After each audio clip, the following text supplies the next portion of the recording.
And welcome to the Royal Society of Chemistry Belgian section's first lecture of 2022, still restricted by COVID to virtual presentations. It's our great pleasure and honour to welcome as our speaker this evening the Tom Welton, who's the Professor of Sustainable Chemistry at Imperial College London, and who is currently President of the Royal Society of Chemistry. It's interesting sometimes when you look at scientists' careers, they start off in one direction and then change. In fact, it's interesting. I should read to you simply the thesis title of Tom's doctoral thesis, which was on the chemistry and spectroscopy of ionic liquids.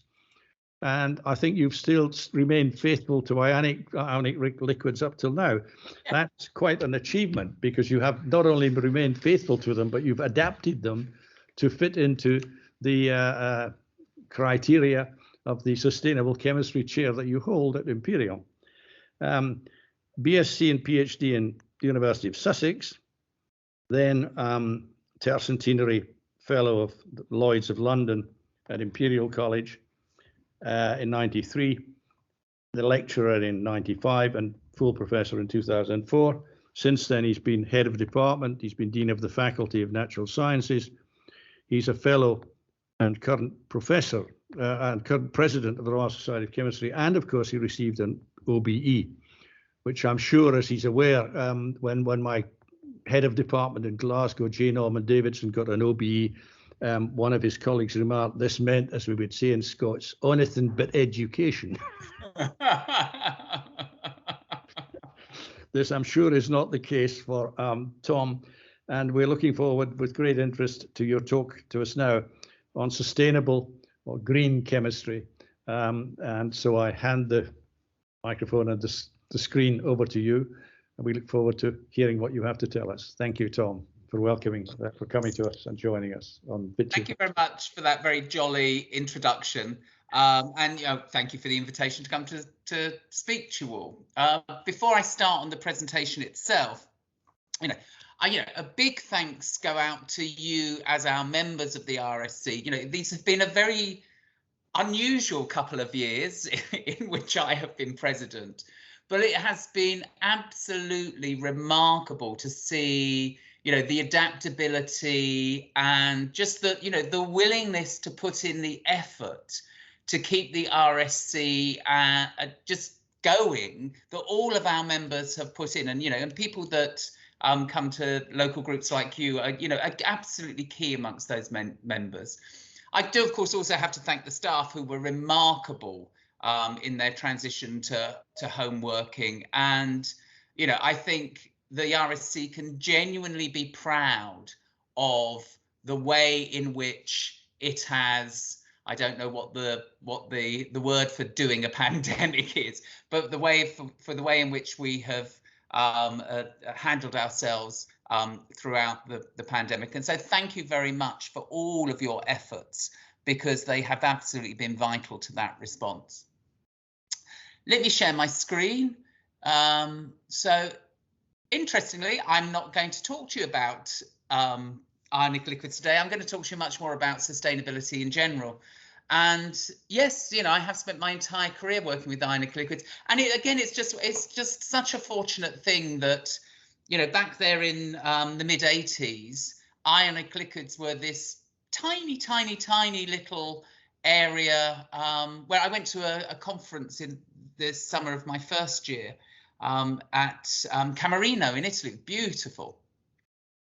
And it was a conference on molten salts, high temperature systems. And on the Friday afternoon, a little group of us collected in a room off of the main hall of the conference to talk about what the others disparagingly called ice cream melts. And, there were about 20 or 30 of us in that room, and it was almost everybody in the world that was working on ionic liquids at that time. And of course, last year there were something like 7,000 papers. So the whole field just exploded during the lifetime of my career. And, you know, I hope I contributed to that a little bit. But really, the main thing about it is, you know, wasn't I lucky to have been born on the day that I was born? So I was doing my PhD at that time, and I was in the room in Camerino. But anyway, I'm going to talk to you today about chemistry for a sustainable world. And it's particularly appropriate this week because next week, the United Nations are considering a proposal which is co-sponsored by the UK government, the Swiss government, and some others, to generate for chemicals in the environment an equivalent of the IPCC, so a science policy interface that is of the status and standing of the IPCC, and then it's also its sister body IPBES for biodiversity. And there's a real opportunity for bringing chemicals, waste and pollution, but chemicals doing good as well as being problematic, to the fore for policymakers. And we're just keeping our fingers crossed for, I think, next Tuesday is the vote. But anyway, so as Professor of Sustainable Chemistry, all the time I get asked, what is sustainable chemistry? And so in this talk, I'm, you know, in a way, attempting to answer that question. Ooh. Now, let's see if I can actually get this. There we go. Well, I can tell you the first thing is, well, it is not new. And the first time any environmental legislation was brought about anywhere in the world was the UK Towns Improvement Clauses Act of 1847, which was then followed by the Alkali Act of 1863. And it is really interesting because, you know, you can look back at the debates that were happening, and it was widely opposed because it was thought that it would lead to the destruction of the UK's chemicals industry. But what was it about? I mean, those Victorian cities were pretty unpleasant places in which to live. And if you look at the photograph at the bottom of this one in the middle, you can see why. So those chimneys are billowing out the effluent from the LeBlanc process. So that's a picture of Widnes and a LeBlanc factory. And what is the LeBlanc factory? Well, it was a method of making soda ash, which was, you know, a vital ingredient for the making of soap. And it has to be said, you know, soap has probably saved more lives, not just this last 2 years, but soap has probably saved more lives than, you know, every antibiotic that's ever been made. And so what was the LeBlanc process? It was a two-step process. You take sodium chloride and sulfuric acid. That gets you some sodium sulfate and HCl coming off as a gas. That sodium sulfate you then react with some carbon, some calcium carbonate to get you the sodium carbonate that you're looking for, and some calcium sulfide and carbon monoxide. And so if you look at this overall reaction, I've highlighted for you in red the waste as opposed to the product. And what you can see is that there's almost twice as much waste from this process as there is product made. And really importantly, that HCl was the problem. So what was happening was the HCl would billow out of the chimneys, it would mix with water in the atmosphere, and it would essentially rain down on the workers' cottages around the factory that you can see at the bottom there, making them extremely unpleasant and unsafe places to live. In response to this, the factory owners thought, well, okay, so clearly we don't want that to happen, so what should we do? We'll build taller chimneys. And then you get this problem. So the other picture, you might wonder why there's a picture of Downton Abbey here, and it's there to represent the, you know, rural Cheshire. So Widnes right on the coast, some hills, rural Cheshire the other side of those hills. And now what was happening was that acid rain from the hydrochloric acid was falling on these large country houses, and which of course were an industry of their own, the industry of agricultural production. And there was widespread damage to vegetation. And this led to what eventually was the UK Towns Improvement Clauses Act.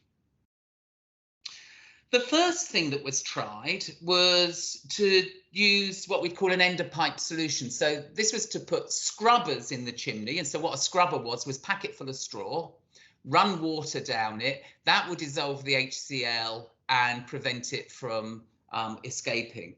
The only problem with that is, one, it was expensive, and two, it didn't always work. And so you still had the problem. But what actually happened? What was the solution to this problem that we know that we don't have? So it was this. It was the Solvay process. And so the Solvay process is another way of making soda ash. You start from sodium chloride again, but you use ammonia. And if you think about it, some of the things we talk about around green chemistry, oh, you don't want to introduce a toxic gas. Well, introducing toxic gas here really was key to solving this problem. That gave you your sodium bicarbonate and some ammonium chloride. You got some calcium carbonate, calcined that, made calcium oxide, and you can see that then you react the ammonium chloride with the calcium oxide in order to regenerate the ammonia. So the ammonia never leaves the factory. The sodium bicarbonate, then you just heat up, and that can generate you your sodium carbonate and your CO2. And what you now you see the overall reaction only has calcium chloride as waste. It is now much more one-to-one with the product. And indeed, calcium chloride itself can be a sold product. And so this new process was much less polluting, stopped the toxic byproduct, and was more profitable. And so it is still in use today. And then there's a picture of a Solvay factory in Northwich in 2009. And so the chemistry did sustain. We still have it. It continued on. So this, I think, really is, the first example of something that we can call sustainable chemistry that we can point to. Now, did it lead to the collapse of the UK's chemicals industry? No. So the UK alkali industry in 1862 employed, 19,000 people. The current UK chemicals and pharmaceuticals industry employ 600,000 people. So actually what it led to was what you might call regulation-driven innovation and growth. And so it was sustainable in that sense too. So here's, I'm approaching 60, and this is my first memory of pollution in, it was in the news as when I was young. And this is a foaming river, the River Aire, and it was considered back then in the 1960s that this was the kind of thing that pollution was, that, in essence, in terms of the planet, infinite dilution sorts everything out. We're not impacting the world in a way that will in any way, affect the world, but you would get local things like this. And as I say, this is foaming of the River Aire, which was caused by non-biodegradable detergents. And in fact, it wasn't that we were using so much non-biodegradable detergents as a whole, but the detergents that we had both biodegradable, as you can see in the middle here, linear alkene benzene sulfonates, but also within them they had non-biodegradable here branched alkyl benzene sulfonates on the left-hand side. And so they were, if you like, contaminated with non-biodegradable detergents. And the reason for that was it was incredibly difficult to do the separations.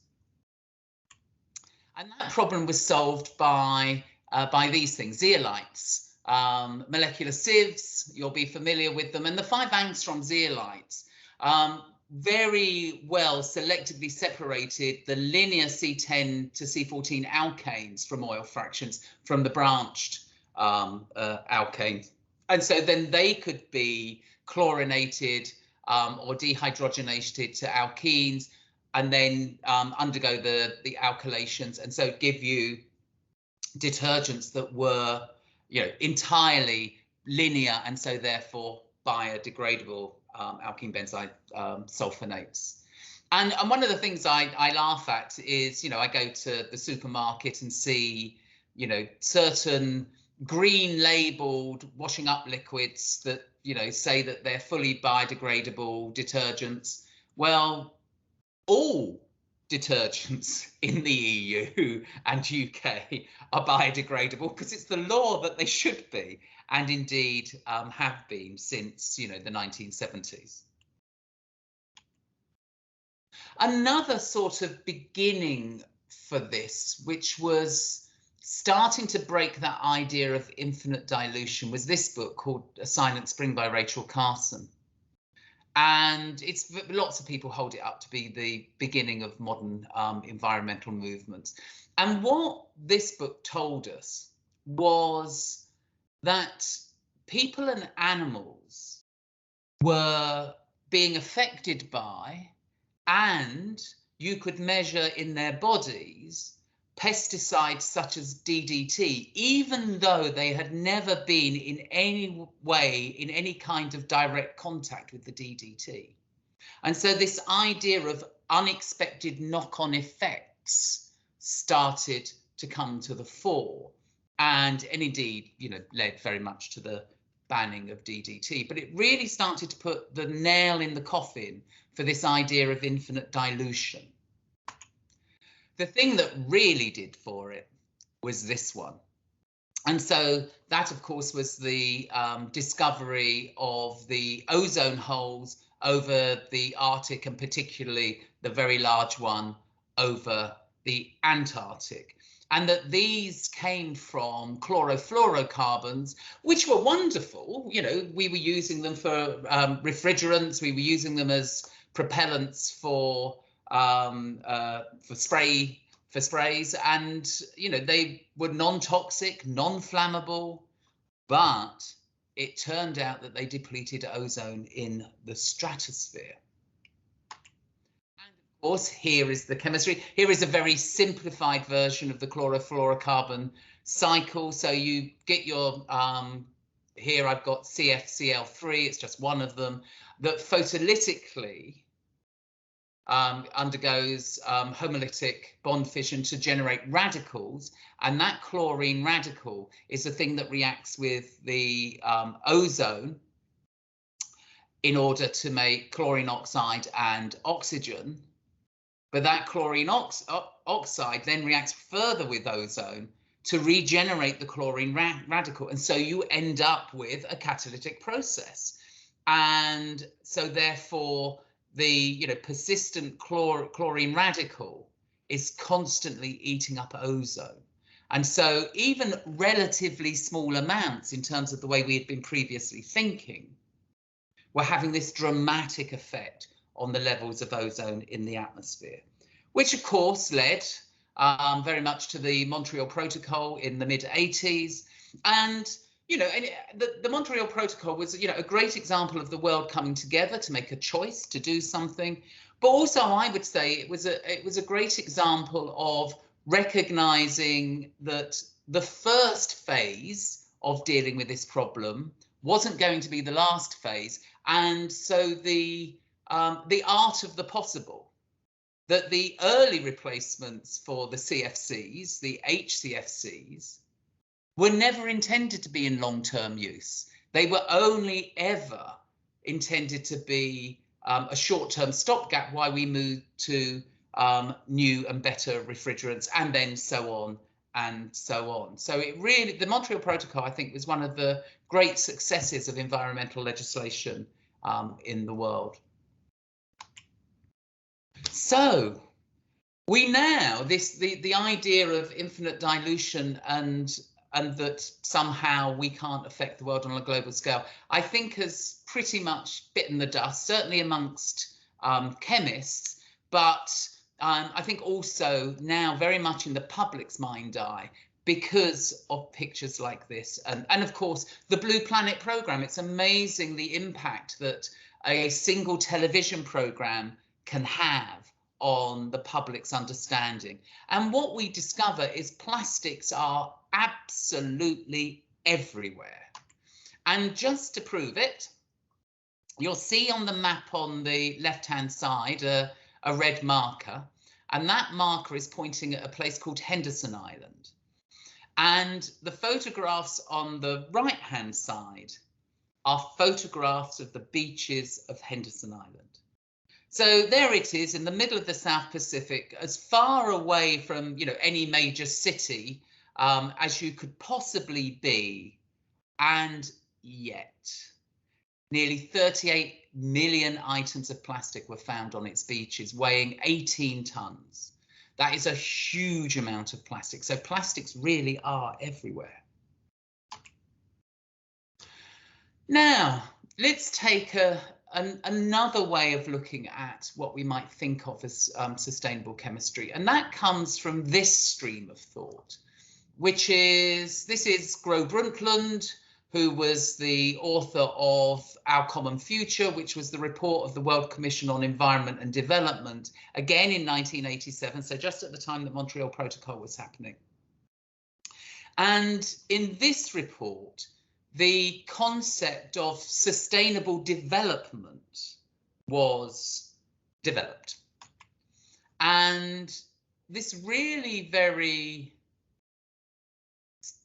simple definition of sustainable development, which was to meet the needs of the present generation without compromising the ability of future generations to meet their own needs, came to the fore. And it's very elegant, isn't it? You know,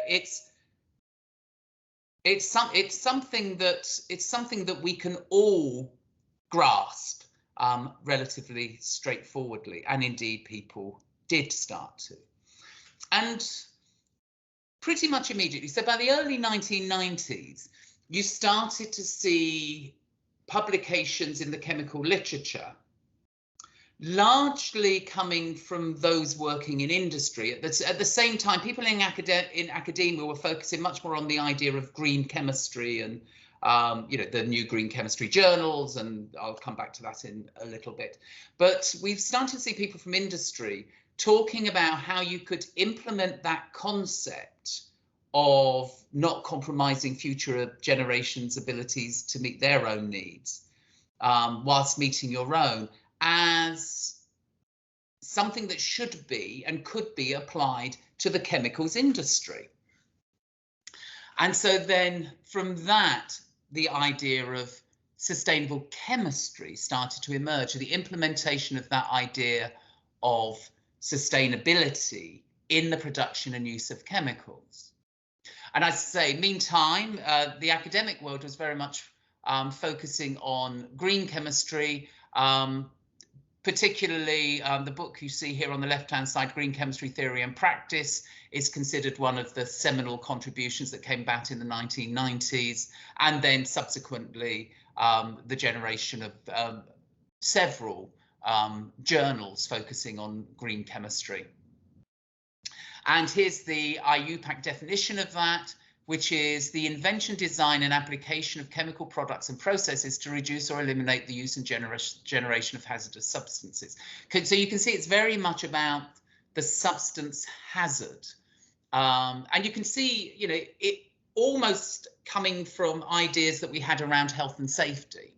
And the development of that onto a kind of eco level. So that is really, I would say, quite equivalent to the implementation of sustainability in the production and use of chemicals. So our idea of sustainable chemistry. But what I would say for sustainable chemistry, there's another really important addition, which is the application of chemistry and chemical products to enable sustainable development to occur at all. And I think that you can talk about that as this, you know, we really do need to bring the benefits of modern chemistry and chemical products to all the world's communities, not just those of us sitting in the affluent well, in the affluent West, but in so doing, we need to do that whilst conserving the environment. And so we have this double-edged challenge before us. So back to sustainable development. Now, okay, so thinking about the needs of future generations. So here's a photograph from 2005, and this is mourners at the death of Pope John Paul II. So we're in the Vatican City.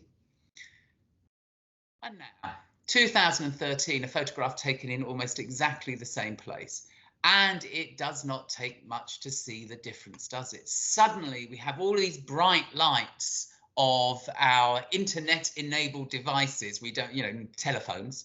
And of course, what we're seeing are the screens. We're seeing those swipey screens that have enabled these smartphones to happen. So between 2005, no swipey screens, 2013, swipey screens everywhere.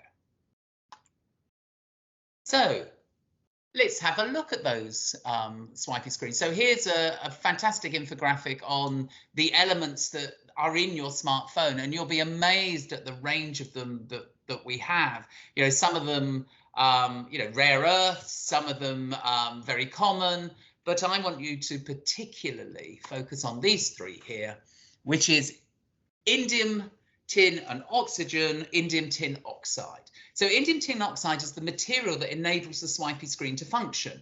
It's transparent, so it can be a screen, but it's also electrically conducting, which means that when you touch it, you can give a command to your phone. So indium tin oxide is vital for being able to have a smartphone. Now, here's a very strange looking periodic table, but trust me, it is a periodic table, and it was generated by the European Chemical Society back in 2019, International Year of the Periodic Table. And what you can see is it's a periodic table showing abundance. And so the size of the element symbol is related to how much there is of this in the Earth's crust. It's a logarithmic scale, so twice as big as 10 times the amount. Otherwise, you'd just see hydrogen and oxygen and you wouldn't be able to see anything else. But more importantly, it's color coded. And the color coding is, well, if it's green, there's plenty of it. We don't need to concern ourselves at all about how it might be used or what we might do with it. We've got plenty. Yellow is, well, maybe we're getting a little bit of limited availability, some kind of future risk to supply. And so you see something like lithium here, which of course, given if we are going to uptake lithium ion batteries at the scale that would happen if we're going to drive our car fleet with lithium batteries, we do need to worry about lithium. Amber, more threat, more risk. And here we see some of those catalytic metals, the rutheniums, the rhodiums, the palladiums. And the reds are the ones that are under serious threat now, given how we use them. And so in the lifetime of, our children and grandchildren, we are concerned that we may run out of available sources of these elements. So indium and tin. So indium is red and tin itself is yellow. It's also black. Black here means it comes from conflict minerals, and so political instability is a concern. But let's concentrate on that indium. So indium has gone from, back in 2000, nobody cared about indium. A few inorganic chemists and material chemists might have done, but in terms of how we live our lives, nobody cared about indium. Whereas today, and by 2013, suddenly indium was central to how we live our lives. And I don't think that there's a young person today that you could take their smartphone off them and smash it on the ground and say, there you go, get on with a landline. It really is vital to them and how they live their lives. And so it really highlights for me the difficulty of, prediction is difficult, particularly about the future, and that if something can go from one innovation, go from something that we don't know about, don't care about at all, to something that is vital to how we live our lives, how on earth can we predict what the needs of future generations are going to be? And so, in spite of the elegance of that idea, it really is laden with difficulty. But now we tend to talk about sustainable development much more in terms of these. These are the Sustainable Development Goals. And there are 17 of them. Some of them are so obviously technical, you know, affordable and clean energy, clean water and sanitation. Some of them a combination of technological and societal, you know, no poverty, zero hunger, good health and well-being. Others much more societal, gender equality, reduced inequalities. But I look at these and I think, you know, I can see a contribution that chemistry and chemical scientists have to make to every single one of these. And actually, for the majority of them, I cannot see how they are going to be achieved without the contribution that chemistry and chemical products can make. And yet, whenever I hear, as I do now quite often, I talk to various different, you know, civil servants, governments in that respect. Whenever I hear chemicals talked about, they're nearly always only talked about in terms of this, which is Sustainable Development Goal 12, responsible consumption and production. Now, of course, I'm not denigrating responsible consumption and production. Responsible consumption and production are absolutely vital. And it's, you know, that kind of idea of green chemistry is all about responsible consumption and production, and much of sustainable chemistry is as well. If we look inside SDG 12, there are some targets. And so by 2030, to achieve the sustainable management and efficient use of natural resources.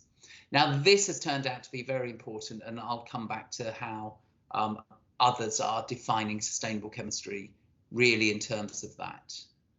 You know, by 2030, to substantially reduce waste generation through prevention, reduction, recycling and reuse. So that's the thing that we talk about when we talk about the circular economy, that, you know, once a material is made, it gets used, it gets recovered in some kind of ways and goes back around to as a reuse or recycling in some kind of way. The reason why the middle one is coloured red is because by 2020, as in we should already have done this, to achieve the environmentally sound management of chemicals and all waste throughout their life cycle, in accordance with agreed international frameworks, etc., etc.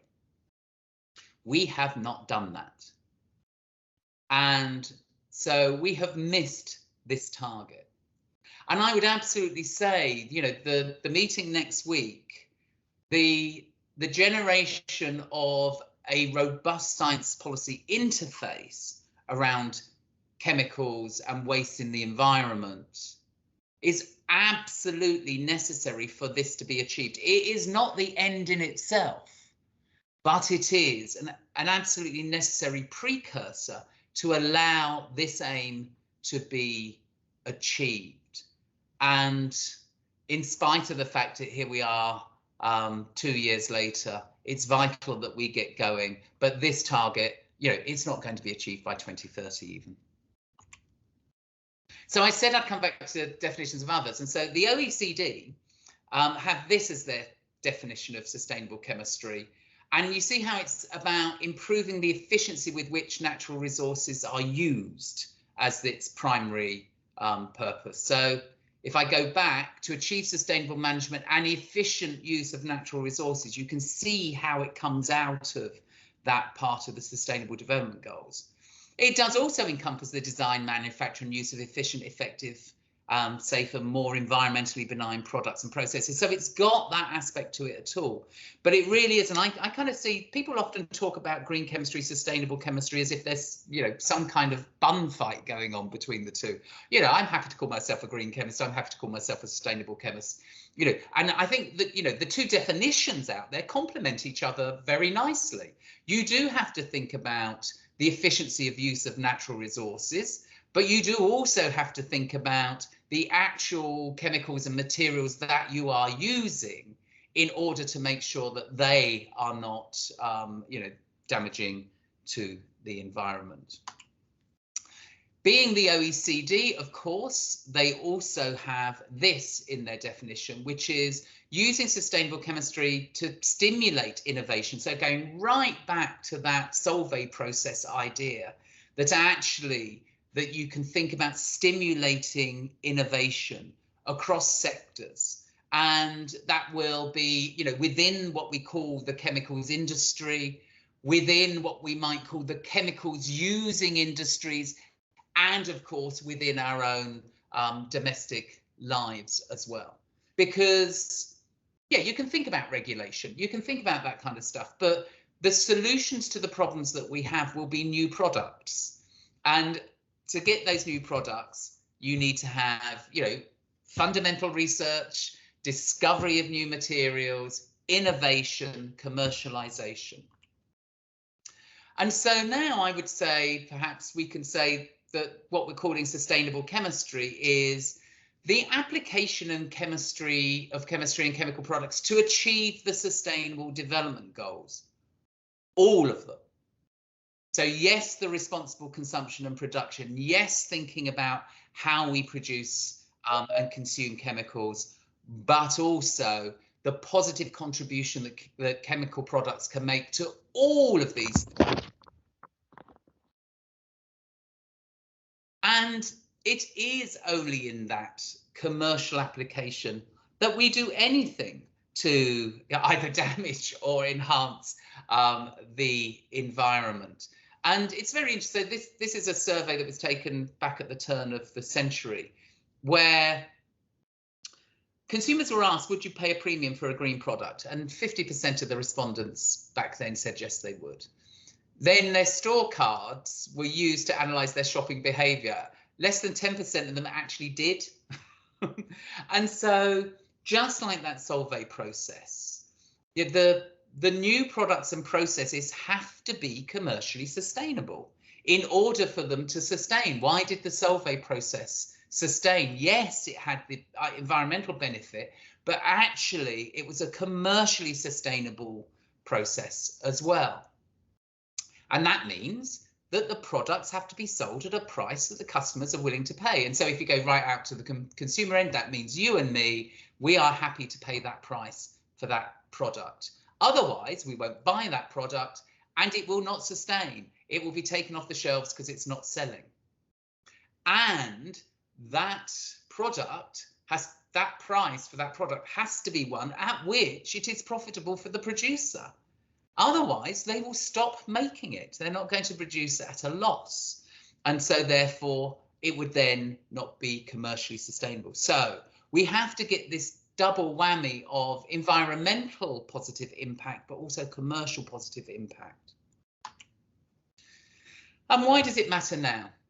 It matters now because we have just signed up across the world to essentially the eventual elimination of fossil fuels as our source of fuels. But of course, those petrochemical refineries do not just make fuels. They make all the other carbon-based products that we use. And, they're a very small proportion of the product. I've got 4%, it's somewhere 5–10%, but, a small part of the mass is chemical products. And as we move away from fossil fuels, it will no longer be sensible to suck oil out of the ground to make that very small fraction of chemical products. And so we need to find another place to get our carbon from. And of course, there's a huge amount of research at the moment in using biomass to do that. And it's called the integrated biorefinery, just because it expects in the same way to produce both fuels and carbon-based products. And when we look, this is a pie chart of the stuff that comes out of a petrochemical refinery that is not fuel. So the stuff that becomes the carbon-based products that we use. And you can see here why plastics are everywhere. Because they're 80% of the stuff that we use. 80% of the mass of carbon that comes out of as products from that petrochemical refinery gets turned into plastics. 16% into fine chemicals, which of course is where we find our other household products, our detergents and the like. Bulk organics, pesticides, pharma about 1%, and so really quite small amounts. And of course, we need to think about, well, plastics, cheap, readily available, disposable. We see all the problems that have come from that. Actually, the same, I would say the same with detergents.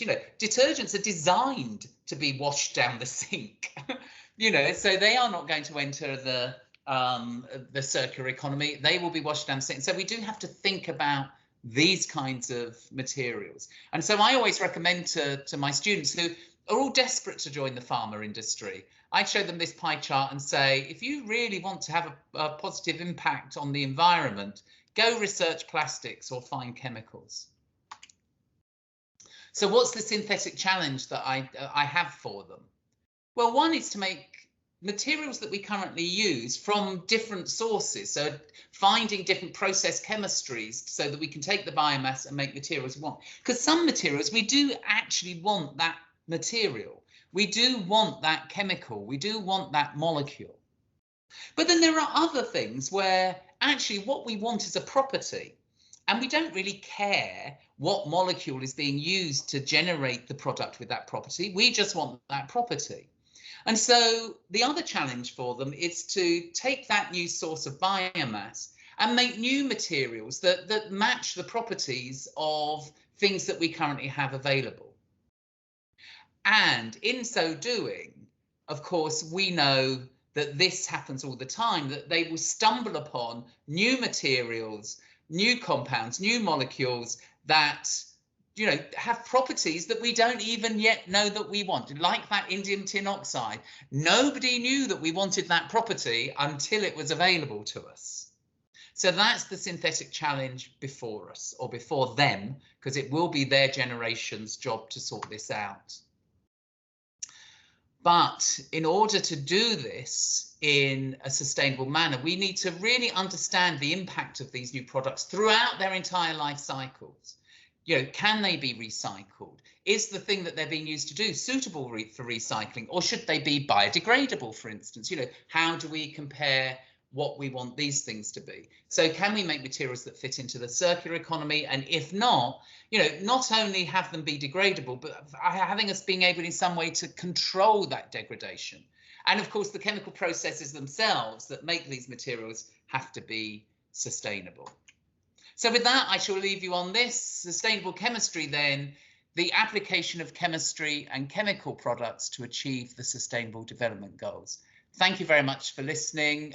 If you have any questions, I'll be very happy to answer. Thank you very much indeed, Tom. We have the usual system of identifying when people want to ask a question. Looking out here.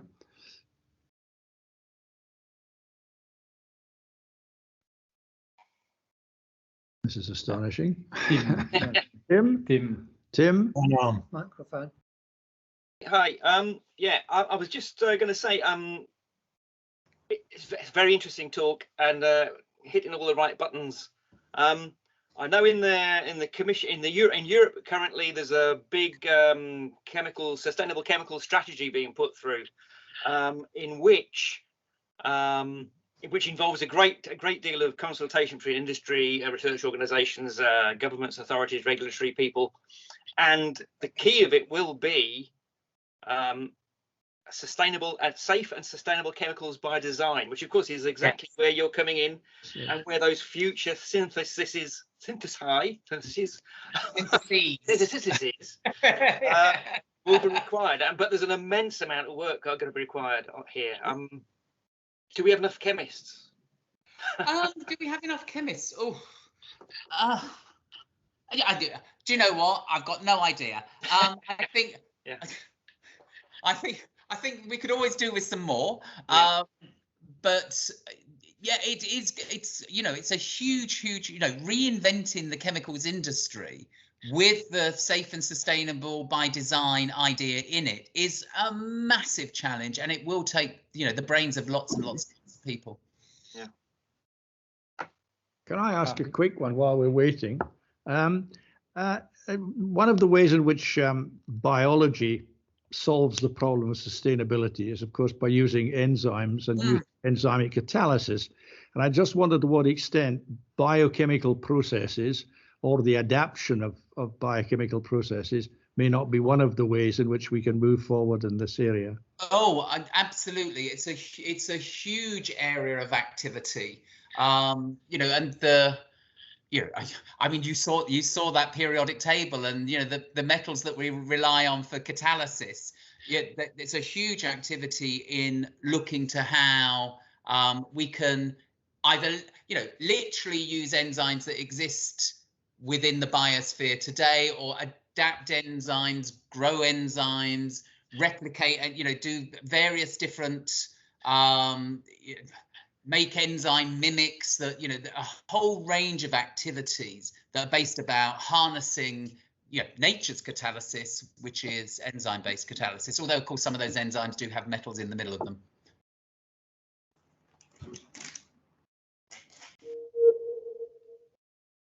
What's going on? Mauvaise qualité du réseau. Oh, have we lost something? Sorry. Take over.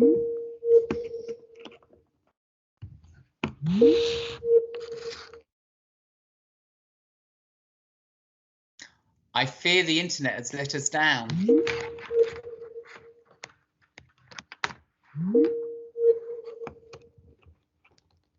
Ari, you were one of the people that had a question. Why don't you ask it? Okay, yeah, excellent. I like your talk very, very much. Something I have been wondering for years, together with a friend of mine from Marco from Louvain-la-Neuve, is the sort of like lack of creativity. What we really need is the basics of chemistry, basics of synthesis is to create new molecules, to create new connections between atoms, and to create new properties. And this is something, there was an article a couple of months ago in Angewandte, I think, about the lack of development of new reactions, which will obviously produce new chemicals and new properties. And this is something that I have been wondering about in general, that what we are aiming at, we are developing small incremental developments in existing things. What we should be looking at is we should be looking at the complete changes of paradigm, basically. Yeah, I agree completely. You know, so the chemistry space, the potential for chemistry is, you know, almost infinite. Yet we play around in some very little bits of it, and you know, there really is a need for, yeah, as you say, you know, some true leaps. So for, you know, and that requires courage. That requires people are willing to attempt to do things where the most likely outcome is abject failure. Yeah. Because that's how we're going to get those unexpected successes. That's how we're going to get the thing that comes up that people will say, I never thought of that. Because if we're in the world of, oh yeah, you know, one day I thought that would be something someone might do, you know, that's not going to solve our problems. You're quite right. Creativity, and I would say courage, is absolutely required in order to do this. But it's also a political decision, because at present our funding systems are favoring systems where you are developing incremental technologies, not complete changes. Yeah. I have to say, my most exciting research has been always initiated by students who are not on a project. You know, serendipity. It's serendipity. Yeah, it allows us to say, you know, we don't have a milestone that we have to worry about. We don't have to have a deliverable that we have to get to. We're just having a play. And all my most interesting results have come out of that circumstance. A favorite of mine is the trend against or the trend of diminishing the usage of fossil fuels for transportation. Now, we have been using fossil fuels for transportation, for getting people from point A to point B for 200 years, right?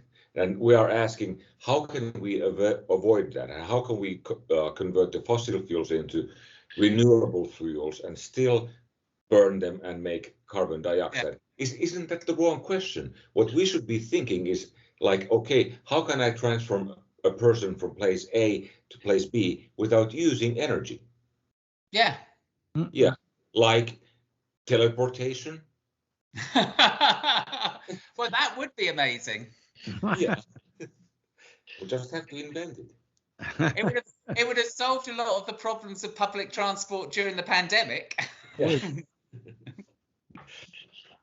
Right, so next question is coming from Mike, I think. Are you with us? Yes, I am. Good. How about for some of the rarer earths and rarer chemicals, using legislation and taxation to force companies to develop other products? If, for example, lithium carried a tax of, I don't know, 100 euros an ounce, then you would seriously look for another product. What are your thinking on those lines?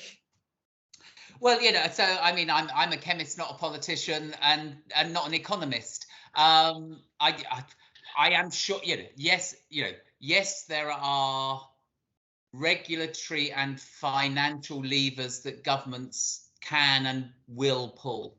But that's why the science policy interface that I was talking about is so important, because they need to be fully informed so that they can then make sensible policy decisions. And, they can't do that at the moment because they don't have a consistent place to go to for advice, So, you want to know about climate change, there's a place to go. It's the IPCC. If you want to know about biodiversity loss, there's a place to go. It's IPBES. If you want to know about chemicals and waste in the environment, there are about, 6 or 7 different organizations all doing various different bits of it, and it's a mess. Okay. Okay, thank you. Julie? Julie? Yeah, I'm there. Yeah. So I wanted to respond to Tim's question. Are there enough chemists? So here's my sadness from a school chemistry teacher of 35 years. One of my sadnesses, I have lots of students study chemistry. I teach the international baccalaureate. The higher level is demanding. They do very, very well. But I send very, very, very few to do chemistry degrees. How can I encourage them?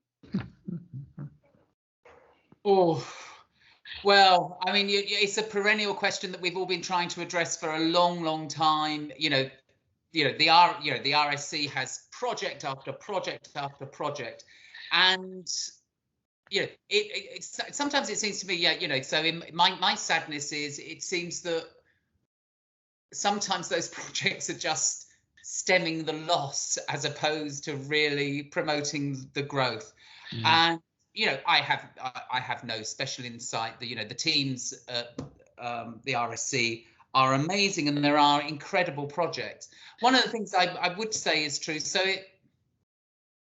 I'm not one of these people that believes that because you didn't do chemistry, you can't be taught to teach the curriculum. That, of course you can. All of that stuff can be done. But I still ask the question, when so many teachers are not chemists, I will say I am a chemist. Oh no, I'm absolutely working on the assumption you are, because you're here. But how can you pass on enthusiasm and love for a subject when you didn't have it yourself? So more people like you is the answer. More people that have a love for the subject, who can pass that love on, or just so that people can see it reflected in them. And that does concern me, because there isn't a technical fix to that. There isn't a let's put a course on for teachers for that. We need to have more of our, really great graduates seeing teaching as, the valuable and satisfying career that it is. Yeah, I would agree, and I often, as I've got to the end of my IB and they have to do their internal assessment, I often tutor outside my own school, and I'm often very sad at the quality. There is very good out there, don't get me wrong, there is very good, but there is very, very poor. Yeah. That actually is quite sad.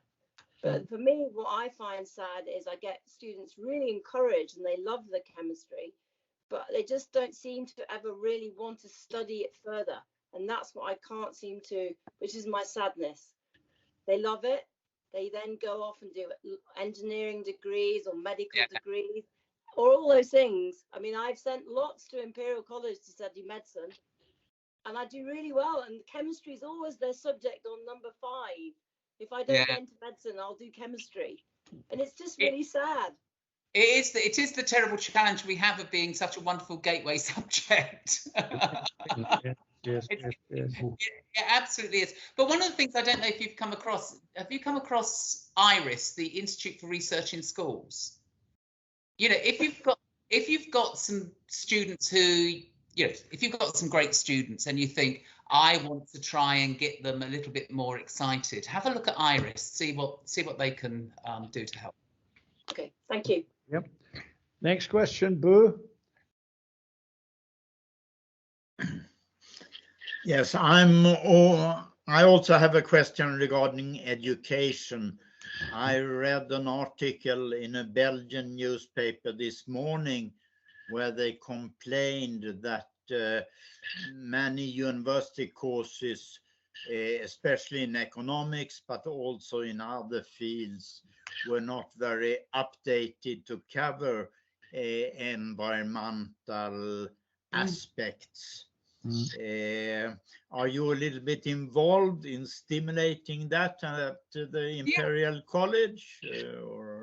What do you think about it? So fortunate, I mean, and I guess this is just a coincidence of cycles and things. We are still in the process. We're just completing next year the outcomes of a major curriculum review, in which, so we rolled it in, so we had the old curriculum for the 2nd, 3rd and 4th year, but for the first year a new curriculum, and then so on, and we're now completing that. And we have, the environment is very much more within the curriculum. Green chemistry is a norm now, and so if I was asking an exam question on some reaction, I wouldn't just expect a simple yield to be talked about. I would expect some green metrics to be talked about. So it's there, but not enough. And indeed, it is one of the things that I personally do is quite often I get asked to help other universities who are undergoing curriculum reviews to how can you get these kind of, particularly green chemistry into the chemistry environment and into the chemistry curriculum. Okay, thanks very much. Next question from David, please.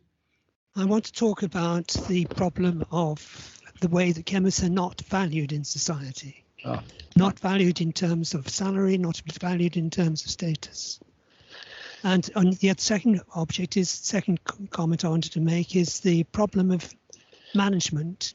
You were talking about the pure exploratory research, but management tends to put a dead hand on this sort of research because it's very difficult to evaluate, very difficult to predict.